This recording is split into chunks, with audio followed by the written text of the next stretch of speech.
Welcome to my first podcast to Mike, Sheffield lad, Palin. Thank you very much. I'm honoured. Anywhere near my nurse daughter Theron in Crooks? Crooks? No, I know the Crooks were, that's where the Up the top. buses went to Crooks, wonderful name really. But we were in leafy Cross Pool. Was that posh? Not particularly, it was sort of halfway posh. It was sort of, had ambitions to be posh. And there was a big church at the end of the road, which we spent a lot of time in, because my father was a bell ringer, and also he did a bit of church organist stuff on the days when the organist couldn't turn up. So yeah, well, that was very much part of our life. Cross Pool, not Crooks, but they're not that far away. But you are a northerner, aren't you? I am a northerner, and I have to say that because people don't believe me because I don't speak with a northern accent. I had that the other day. I said, it's all right, I'm mid-Mersey. Yeah, well, you're great. I mean, you know, we all know where you're from, but mine's a bit sort of somewhere spongy in the middle there. This is called a podcast, which I don't like the name podcast. My son Josh tells me it was come from one of those Apple guys and they all had pods around the office. Steve Jobs was it? And they all had pods around the office, and that's where podcast came from. That's an interesting thought, because I think an awful lot of current jargon and the way we think and the way we're made to think comes from Californian, from Silicon Valley now. Now, first of all, the question I'd like to ask is, in Indian Guru philosophy, they have the ideology that we're all floating around in the infinite, and we look down on to Earth, and we spot a person to come through. That's a nice lady, that's a nice man, and so you're born through those parents, and so therefore, if you have dodgy parents, then don't blame them, blame yourself, because you chose to come through them. Did you choose wisely with your parents? I think so, yes, if you take it that way. I certainly chose my mother very well. She was steady and quite funny and feet on the ground and very pragmatic and sort of sensible, whereas my father was a bit of a wild card, because although he was fond of me, he was he has suffered from a stammer, so I think that didn't help him in life. He did get a bit cross, and sometimes with me, but sometimes with my mum, and I didn't really like that. There was a kind of confrontational thing between them. So maybe I got the wrong dad, but I hate to say that, because he was a good bloke, really. He was the same age as the century, so born in 1900, which was very, very neat, so you could work it out. He died at 77, my mother died aged 86. And you had a great Uncle Harry, didn't you? You just done a book with him, Uncle Harry. Great Uncle Harry. Great Uncle, yeah. Well, I've delved a bit into the family records.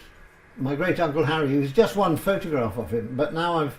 Is that the photo on the cover of the book? Yeah, that's right. That's the photo on the cover of the book. It looks like a python photograph. It does, doesn't it? Yeah, it looks... Well, I mean, sadly, anyone in the First World War outfit looks like a Gilliam animation, because they stand there with their feet, with their legs whizzing around and all that, and you can't take any of that seriously. It was all a bit Pythonic, his life anyway.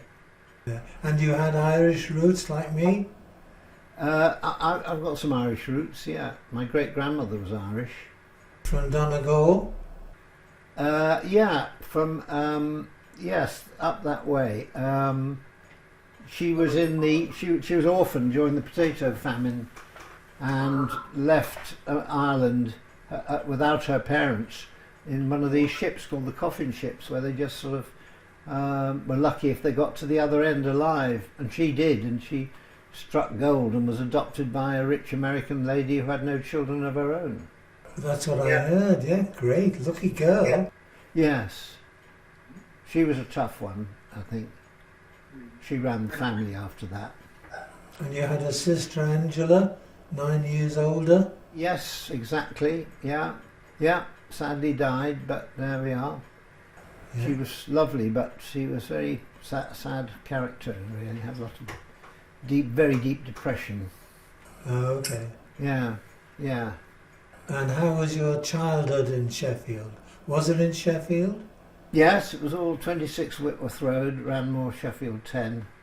I think it was fairly ordinary. The thing was that I had a very good friend from the age of about 3 onwards who lived next door to me, and they had a bigger house, and they had his father was some quite eminent medical professor, and they were all younger than my parents. My parents were quite old by the time I was born. I mean, I was 40.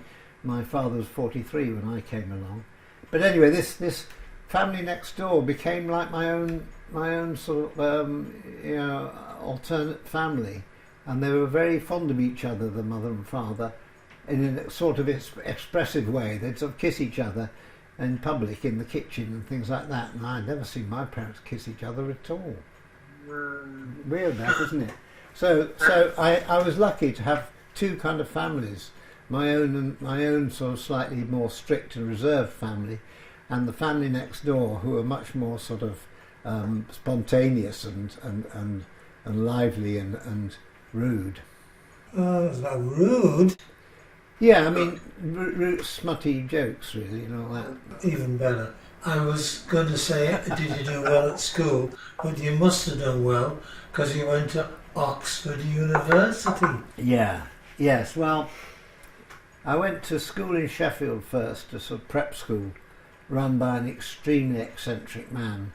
The headmaster, he was very, very weird man. And he also had a terrible temper. He had a very, very nasty temper. And when he went off, his blow-ups, we'd call them. Wow, that was quite something. I had a similar heavy, strict headmaster who caned me several times. Several times? God, you on several occasions, or just a lot of times on one occasion? I was a naughty boy.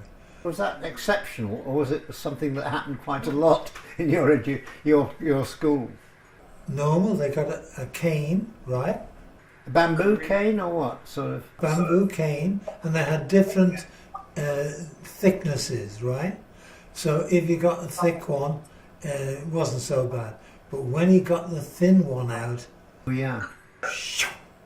on your bum, and then you go to the Liverpool Institute High School for Boys, Bog, and look in the mirror to see if he'd drawn blood, and he usually had. It was bestial. Yeah, bestial, absolutely, yeah. I mean, yeah.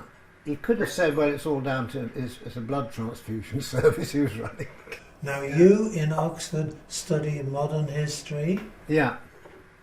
Like what sort of modern history?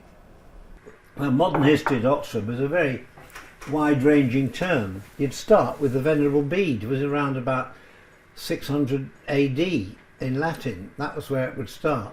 And it would end in 1900, so you didn't really get any of the First or Second World War. It was very, very bizarre. But you met Terry Jones. I met Terry Jones, yeah. He wasn't in the same college as me, and he was reading English rather than history. But what I liked about Terry was he was up for anything, really. He was a very good writer, he was a good actor, he was a designer as well. He had this great appetite for life, but with an enormous sense of humour that went with it and balanced everything out. So, he would, and a very loyal friend too. That was the great thing about Terry. He enjoyed life in the very, very best way. Did you do anything in uni together before? Did you do any sketches or anything like that? Yeah, we did a little bit. I mean, he wasn't my main friend. Was a guy in the same college as me, and we got together a cabaret. We'd play at sort of Oxford, the Oxford Union Jazz Club. When the musicians went off for a half-hour break, they'd come on and we'd do a few sketches.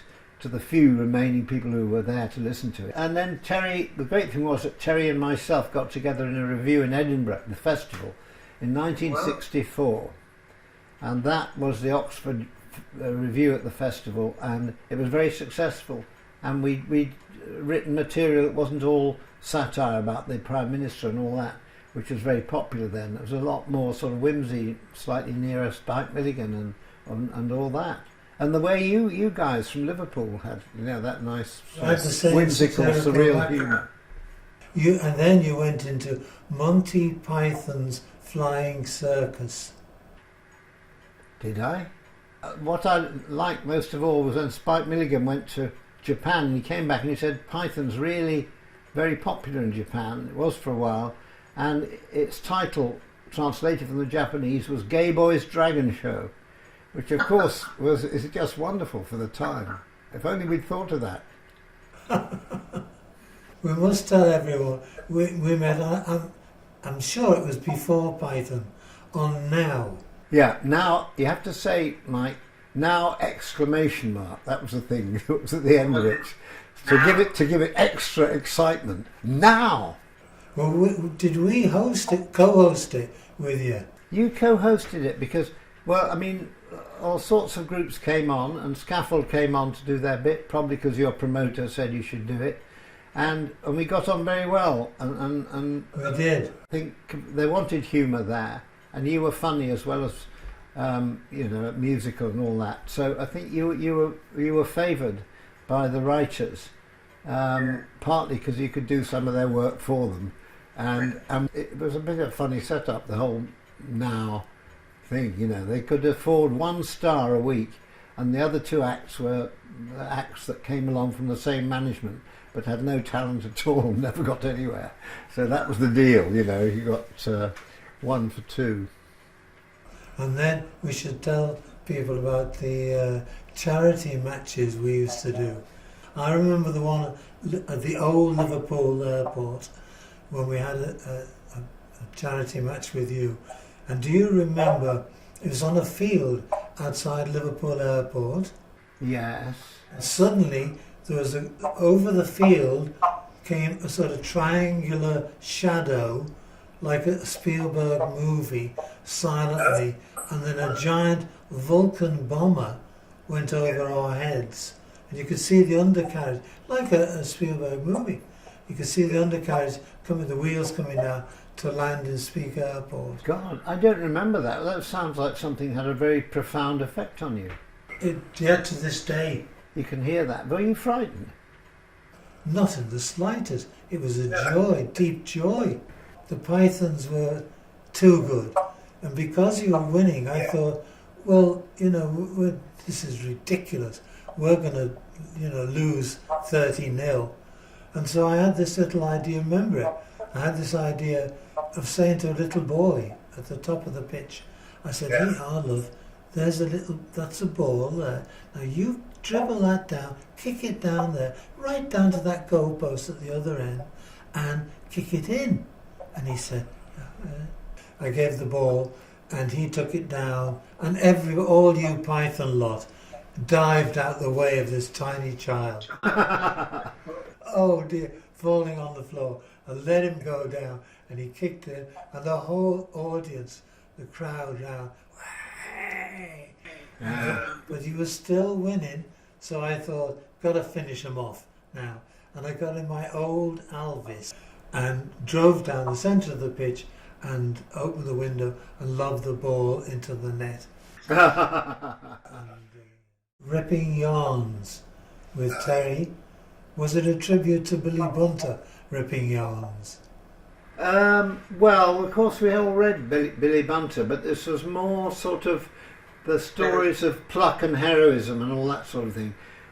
War stories, school stories. Yeah, it was a little bit Bunterish, but it came about because Terry had a book called Ripping Yarns, which his brother noticed one day and said, perhaps you could do a series, on those kind of, using those kind of stories, and so it gave us quite a sort of breadth of opportunity, and it meant it meant we could do all the characters we loved when we were young, like the footballer supporting the team that lost. Yeah. 8-1. That was us. Yeah, Golden Gordon. That was all that stuff. And he just smashed the house up every time they lost. So there was not much. As soon as they heard him coming back from the game, his wife would sort of clear the house of anything breakable. It was quite good fun. We had a sketch. It was Keith Moon's territory, right? Yeah, okay. And so I made the mistake of saying to Keith, "We're playing at your university tonight." And so there we were in the show, and it was the poets' time, and nice and quiet. The poets were on, very serious. Suddenly, the back of the theatre, the university theatre, banged open, and there in silhouette was Keith Moon. Oh God! A bison's hat on, right? He looked like a gunslinger, and so I went, Keith, shh, get in quick. And he looked like he had a gun, a 6-shooter, and he came and sat next to me. Shh, you gotta be quiet. It's the poets, right? Oh yeah, okay. And so the next thing, I felt this steel against my head, and it was a real 6-shooter, right, cowboy. Yeah. I only found out later that there were bullets in it. There were live bullets in it. Bloody hell. Bloody hell. I said, "You've got to be quiet now, Mooney, quiet." And we had our little sketch appertaining yours, ripping yours, was fish fryers. We were sort of pretending in slow motion with a bat to beat Gorman's head in. And he said, no, that's not how you do it. And he picked up this guitar case, and it was Neil Innes's brand new guitar case. And he picked up the lid, and this is how you do it. And he went over, and how Gorman didn't get it on the head. He smashed this bloody guitar. The audience, the kids in the audience, absolutely magic. So I mean, it's funny but frightening, really, because Keith, I remember he was going to be in The Life of Brian. He was out in Barbados when we were working on the last bits of the script, and he lived nearby, and he would occasionally come up the beach. He'd never come up the beach with less than 6 bottles of Dom Perignon. Oh yeah. Don't know how he held them all together. And we'd drink and all that. But I remember one evening he it was late to leave, and he came and sat in my room for a bit and just talked about how he was really looking forward to being in the film, and he liked being with us guys, and he'd calmed down a lot, and how he just used to go wild, and he couldn't stop himself and all that. And of course then he died very soon after that, and never made it to the movie. And we had, I think, there's a character in the movie called Keith Moon, played by somebody else, but yeah, there we were. How close. I was with him the night before he died. Oh really? The last view I had of Keith Moon, because we were in the Buddy Holly premiere, so next to me was John Hurt, and then next on that side was Leo Sayer, the singer, and behind me was Mooney with his girlfriend. And so I kept offering the popcorn, and then no answer. And the last vision I saw of Mooney was going up the cinema. Halfway through he got fed up, and was going up the thing with his young lady with a mini skirt on. That was that last thing. Those two disappeared to go home, and I was ringing him all day the next day, and they told me, don't bother. Yeah, that was it. Well, I'm amazed. Anyway, he was a great. Graham loved him dearly, and they both sort of liked to do the outrageous things. It was a sketch we did on Python, in which I played a man called Ken Shabby, and Ken Shabby's a disgusting man. Coughs and sniffs and all that, and he's proposing he's gone to see this father of the lovely girl played by Connie Booth, because he wants to marry her, and he's so the father's played by Graham Chapman, terribly smart and all that. So and what work do you do? I'll clean out public lavatory. And he said, is oh, jolly good, yes. Is the promotion involved? Oh, yeah. After 5 years, they gave me a brush. And it was all that wonderfully outrageous stuff. Anyway, we decided to do it on tour at Brighton, not Brighton, I think it was in Southampton. And it starts with me on the sofa with Connie, going generally kind of coughing and spluttering and sniffing and being unpleasant. And that goes very quickly because Graham then comes in and we start talking. But Graham didn't come in. He didn't appear. He just didn't appear. Where the fuck is he? You know, and I'm going, oh, darling, you're looking lovely. She's playing, oh yes, okay, it's so nice to be with you. Oh yeah. Whoa, I couldn't give you a good time. And all this stuff went on and on and on. Nobody came on. I thought, how long are we going to do this? And eventually, Cleese comes on with his shirt half undone. And he'd been in the dressing room and he'd heard that nothing was happening and Graham wasn't there. So John appeared in the costume for the next sketch but one and tried to take over the Graham part, which he did actually very well, but it was, what a bizarre, totally bizarre evening. And Graham was, constantly there were wonderfully bizarre evenings. And I don't think there's anybody nowadays who does that sort of thing, really. I remember Neil Innes once in the show, same thing happened. He used to come down with a guitar, very slow, from the back to a microphone, obviously a microphone on these giant boots. The microphone was down there, so it had to be lifted up to him, etc. And then he would say, ladies and gentlemen, a short blues.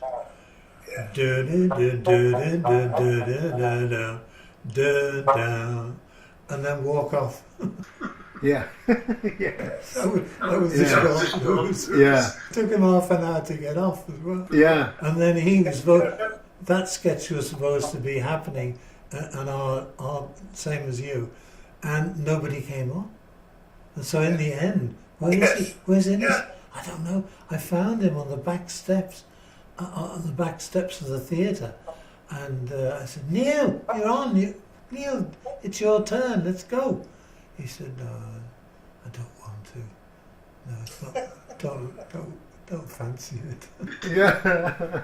Neil, it's very important. There's people that paid money to come and see you, so get out there. Oh, all right.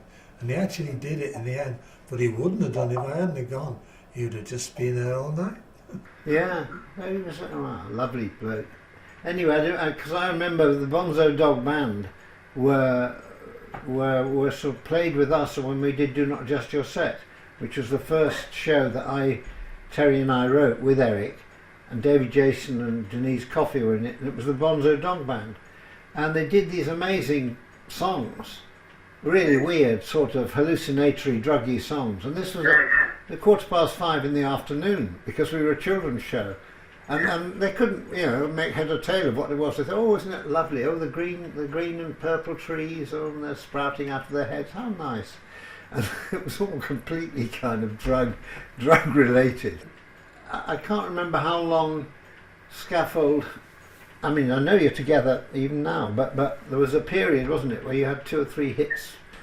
Yes, we did. Thank you very much. That one I wrote. Yeah. Then Lily, the Pink, and then Liverpool Lou. So those were the 3 hits. And was it something that you all 3 put together, or was it sort of? I don't know. You just were a very good unit. Did I ever tell you the time where a serious singer said, "They were great times, weren't they, Mike?" Yeah. And I said, were they, Reg? He said, in Abbey Road. I said, oh, were they, Reg? He said, no, I'm not called Reg now. I'm called Elton John. I said, oh, okay. So what did you do in Abbey Road? We were your backing singers, me and my mate. That's almost as good as knowing that Elvis Presley liked Python. Oh, good, did he? Yeah, apparently he did. He especially liked the Knights of St. Nick. I just think that's amazing. Oh, isn't it wonderful? Nick. I just could have. Oh, if only he lived a bit longer, we got him in, and he could have appeared singing the Lumberjack song. You were in something called the Ruttles, which took the piss out of a certain group from Liverpool. Yeah. Well, that was Eric Idle's yeah. Eric and Neil actually put it together. That's right. It was brilliantly done, I thought. Didn't you think it was brilliantly done? I thought it was great. Some of those songs were better than the other group. Yes. Yeah, I played, it was called, I think it was called Derek Manchester or something like that. And I was interviewed by George Harrison. So the stories of the theft, they're not true also? No, they're greatly exaggerated, greatly exaggerated. Meanwhile, all the people are going in and out of the building with all the Beatles equipment. And there was just everything, all the entire office was taken out of the building as we were speaking. By the end of the interview, there was nothing left. So now we go on to memories of Tom, or should I say Tom. I just remember him just being, "Hi, I'm Tom." Tom Hanks, very loud voice. And there was a film with Tom and Meg Ryan called You've Got Mail. Yes, yeah. Apparently you were cut entirely. I know. That's all I can say is I did my best. It was a wonderful shoot. I was flown out to New York by Concorde. I spent night filming up on the Upper West Side with entire roads closed so that me and Meg could sort of get our sort of little act together. And yeah, I came back and thought, wow, that's good, that's Hollywood for you. I've cracked it. And the phone went, and it said, it's Nora Ephron. And I said, oh, yeah, just a minute. It's Nora Ephron. And he was so impressed, you know.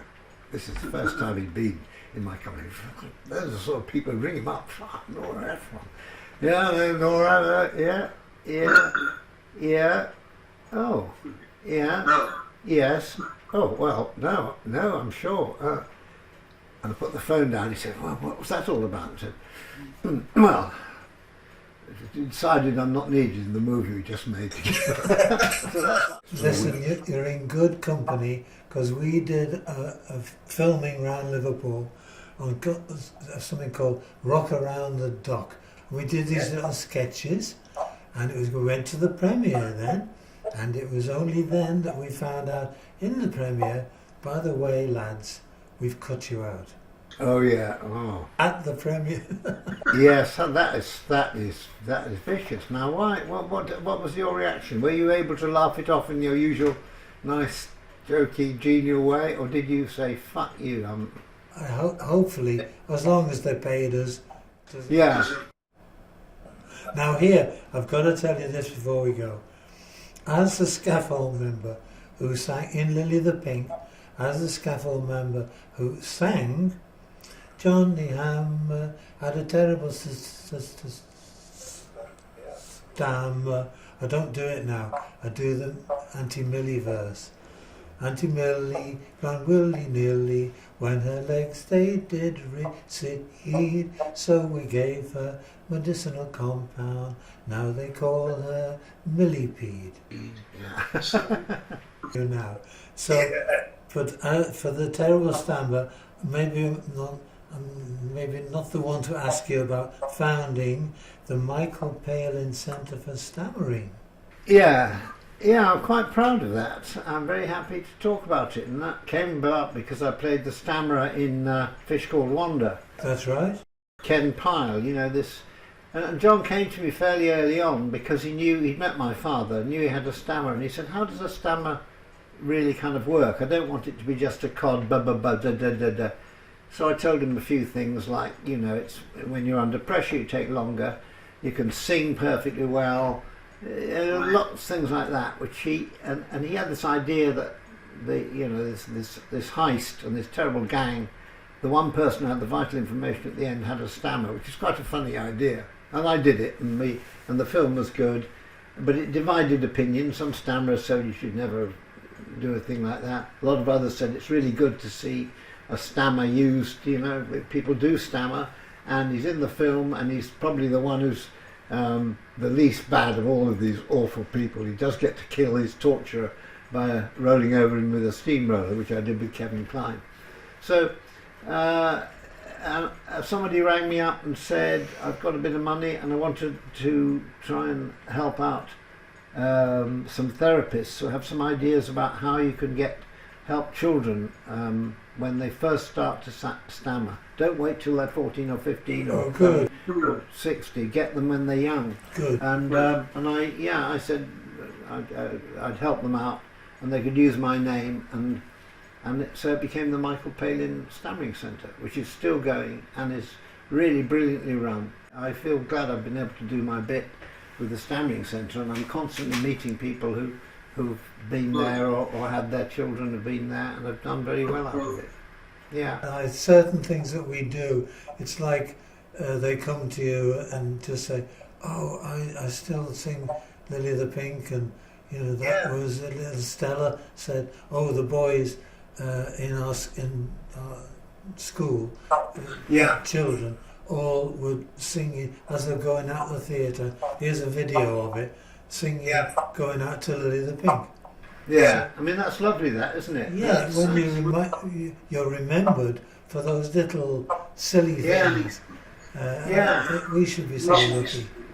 I know, we're lucky really, and remembered by another generation that's coming up. That's the thing, because you've done something which people find irresistible because they like to sing it, or they like the humour in it, like fish slapping dance or something like that. Yeah, right. There'll always be someone somewhere who'll enjoy it.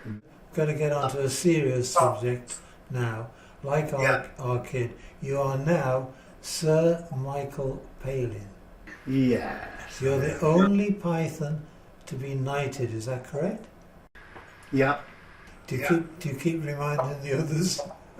No. I chose my moment. And finally, anywhere left in the world you haven't seen that you would like to see? Oh, well, apart from Barrow-in-Furness, I wouldn't mind going to Ceylon, or Sri Lanka it is now. That's supposed to be very beautiful. The parts of, I know I'll never go there, but parts of Central Asia, like Mongolia and all that, big wild areas where Genghis Khan and all those people started sort of invasions which changed the world and all that. I'd quite like to go and see where they came from. Okay. But at the moment, I'll probably only go as far as Yarmouth. Yes, it's near Mongolia. It is philosophically. Your final question is, what would you like to be remembered for? How would you like to be remembered? Oh, I'd just like to be remembered. Yes, that's all. That's about all. Yeah. I've not done anything that I was totally embarrassed by, so people can take their pick, as long as they just remember to spell the name right. It was an absolute pleasure, as always, talking to you. Yes, and you too, Mike. So much more we could chat about, really, but I've got pages. I haven't got my stamina. You've got pages there, yes, that's it. You see, oh look, oh right, yeah. Okay, Spud, it was lovely. Very good to see you, nice to chat. Thanks for Always. coming into my kitchen on this miserable afternoon when it's pissing down in the rain and cheering me up for an hour. Listen, I'll send some sundown. Cheer you up. At sundown. Cheers. Cheers.